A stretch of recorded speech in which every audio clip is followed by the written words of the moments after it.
ചെട്ടിക്കാട് തീർത്ഥാടന കേന്ദ്രത്തിൽ ഊട്ടുതിരുനാൾ ഒരുക്കങ്ങൾ ആരംഭിച്ചു. മെയ് 13 നടക്കുന്ന ചരിത്രപ്രസിദ്ധമായ ഊട്ടുതിരുനാളിനുള്ള പന്തലിന്റെ കാൽനാട്ടുകർമ്മം തീർത്ഥാടന കേന്ദ്രം rector father doctor Benny Vazhakoottathil നിർവഹിച്ചു. ഒരേ സമയം ആയിരങ്ങളെ ഉൾക്കൊള്ളാൻ കഴിയുന്ന വിശാലമായ പന്തലാണ് പള്ളിമുറ്റത്ത് ഒരുക്കുന്നത്. കിഴക്കിന്റെ പാതുവ എന്നറിയപ്പെടുന്ന ചെട്ടിക്കാട് വിശുദ്ധ അന്തോണീസിന്റെ തീർത്ഥാടന കേന്ദ്രത്തിൽ മെയ് 13 നടക്കുന്ന ചരിത്രപ്രസിദ്ധമായ ഊട്ടുതിരുനാളിനുള്ള ഒരുക്കങ്ങൾ ആരംഭിച്ചു. ഊട്ടുപന്തലിന്റെ കാൽനാട്ടുകർമ്മം തീർത്ഥാടന കേന്ദ്രം rector father doctor Benny Vazhakoottathil നിർവഹിച്ചു. തിരുനാൾ സംബന്ധമായിട്ടുള്ള എല്ലാ കാര്യങ്ങളിലും അങ്ങയുടെ അനുഗ്രഹം ഞങ്ങൾക്കുണ്ടായിരിക്കണമെന്ന് പ്രാർത്ഥിക്കുന്നു. പുണ്യവാന്റെ വലിയ സഹായം വഴിയായിട്ടുള്ള ഒത്തിരിയേറെ അനുഗ്രഹങ്ങൾ ലഭിക്കുന്ന ഈ മണ്ണിൽ ഇനിയും ധാരാളം പേര് തിരുനാളിന് വന്ന് പ്രാർത്ഥിക്കുവാനും അനുഗ്രഹങ്ങൾ പ്രാപിക്കുവാനും ഇടയാകട്ടെ എന്ന് അപേക്ഷിക്കുന്നു.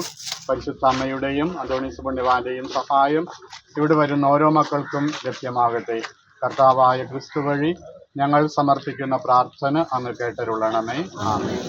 ഒരേ സമയം ആയിരങ്ങളെ ഉൾക്കൊള്ളാൻ കഴിയുന്ന വിശാലമായ പന്തലാണ് പള്ളിമുറ്റത്ത് ഒരുക്കുന്നത്. വിശുദ്ധ അന്തോണീസിന്റെ 3 തിരുശേഷിപ്പുകളായ അഴുകാത്ത നാവ്, കൈയുടെ അസ്ഥി, സഭാവസ്ത്രത്തിന്റെ ഒരു ഭാഗം എന്നിവ സൂക്ഷിച്ചിരിക്കുന്ന ഇന്ത്യയിലെ ഏക ദേവാലയമായതിനാൽ തിരുശേഷിപ്പുകൾ വണങ്ങുന്നതിനും ഊട്ടുനേർച്ചയിൽ പങ്കെടുക്കുന്നതിനും ഇന്ത്യയിലെ വിവിധ സംസ്ഥാനങ്ങളിൽ നിന്നുള്ള നാനാജാതി മതസ്ഥരായ തീർത്ഥാടകരുടെ വൻ പ്രവാഹമുണ്ടാകുമെന്നതിനാൽ വിപുലമായ ഒരുക്കങ്ങളാണ് നടത്തുന്നത്. വൈദികരുടെ നേതൃത്വത്തിൽ വിവിധ കമ്മിറ്റികൾ രൂപീകരിച്ച് തിരുനാളിന്റെ വിജയത്തിനായുള്ള പ്രവർത്തനങ്ങൾ ആരംഭിച്ചു. തിരുനാളിന് മുന്നോടിയായുള്ള നവനാൾ ചൊവ്വയുടെ സമാപന ദിവസമായ ഏപ്രിൽ 29 വിശുദ്ധ അന്തോണീസിന്റെ അഴുകാത്ത നാവിന്റെ തിരുശേഷിപ്പ് പേടകത്തിൽ നിന്ന് പുറത്തെടുത്ത് പ്രദക്ഷിണമായി വിശ്വാസികളുടെ അരികിൽ പൊതുവണക്കത്തിനായി കൊണ്ടുവരും. രാവിലെ 6:15 മുതൽ വൈകിട്ട് 6:30 വരെ ദിവ്യബലി, നൊവേന, ആരാധന എന്നിവയുണ്ടാകുമെന്ന് റെക്ടർ ഫാദർ ഡോക്ടർ ബെന്നി വാഴക്കൂട്ടത്തിൽ, ഫാദർ അജയ് ആന്റണി പുത്തൻപറമ്പിൽ എന്നിവർ അറിയിച്ചു. അന്തോണീസ് പുണ്യവാന്റെ ഈ വർഷത്തെ സൗഖ്യദായകമായ ഊട്ടുതിരുനാൾ ദിനങ്ങൾ അടുത്തു വരികയാണ്. കഴിഞ്ഞ 8 ആഴ്ചകളിലായി നവനാൾ ചൊവ്വകളിലൂടെ നമ്മൾ ഒരുങ്ങുകയായിരുന്നു. അടുത്ത ചൊവ്വാഴ്ച ഏപ്രിൽ മാസം 29-ാം തീയതി 9ാം നവനാൾ ചൊവ്വ ആചരിക്കുന്നു. അന്നേ ദിവസം പുണ്യവാന്റെ തിരുശേഷിപ്പെടുത്ത് പ്രത്യേക പ്രദക്ഷിണവും പ്രാർത്ഥനയും ഒക്കെയുണ്ട്. മെയ് 6-ാം തീയതി ചൊവ്വാഴ്ചയാണ് ആഘോഷമായിട്ടുള്ള കൊടികയറ്റം. തുടർന്ന് തിരുനാൾ ദിനങ്ങളാണ്. തിരുനാൾ ദിനങ്ങളിൽ എല്ലാ ദിവസവും വൈകിട്ട് 5:30 മണിക്ക് ദിവ്യബലിയും നൊവേനയും ഉണ്ടായിരിക്കുന്നതാണ്.